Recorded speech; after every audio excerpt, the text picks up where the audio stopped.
To contributor Alina Cho and the artist Rashid Johnson, whose work is on display at an iconic museum. Let's start me further to the left. Keep going, keep going. Stop. It's not wrong to call Rashid Johnson's Brooklyn studio a construction zone. He is, after all, constructing art. I think it's interesting that you say you're throwing things at the work, but you're also subtracting. For me, in the way that I work, subtraction is really kind of essential. Applying, significant layers of paint to a surface and then marking it by removing it. So kind of taking something away as a way to kind of suggest addition. Using a variety of mediums and materials, including shea butter and black soap, the 47-year-old's works create conversations around race, masculinity, identity, and anxiety. Didn't you say you were born anxious? Oh yeah, it's been from go. My anxiety is really, it mirrors my fear. I'm afraid. I have things I'm afraid of. Can I articulate them? Maybe sometimes. Give it a go. I'll tell you what I'm not afraid of. Okay.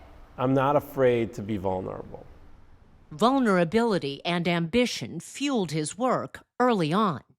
A child of Chicago, his mother worked as a poet and professor. His father ran a small electronics company. Young Rashid dabbled in graffiti and photography. I was photographing around Columbia College, which I was a student at the time. There was, a real influx of men who had been displaced. What I found interesting about that whole experience, though, was that at 19, you took those photos to a gallery and said, give me a show.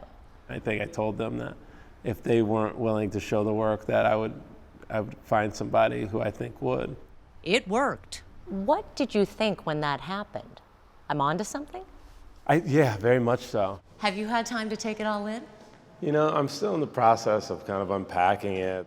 This year, Rashid Johnson finds himself on a bigger stage. You've said it's a little like a family reunion. It is, and every family reunion is fairly complicated. He's reuniting with the artwork he made, in some cases decades ago, at this career survey at New York City's Guggenheim Museum. So this is a work that I call Anxious Audience, and of this body of work, this is the largest example. And it's really an illustration or a depiction of kind of collective anxiety. Johnson is a master of repetition. Get up close, you really see the detail and the scraping. The scraping, the gesture. Everything's for real. There are films, a large shelf-like installation, and a shower of hanging plants. How did you get those in there? How did you install those plants? Overnight and very carefully. Naomi Beckwith is the Guggenheim's deputy director and chief curator. One of the most important things that Rashid does as an artist is keep one eye on the world, but also one eye on himself. Many artists are sort of responding to the conditions of what's happening, and you can see Rashid walking through that as well. But I don't know any other artist who is just very honest and focused about where he is emotionally and psychologically. How do you feel about the person who might not be educated about art, who looks at a piece of yours and says, I just love the way it looks? I love that person. And I think that there is a lot of confusion around what and how arts education functions.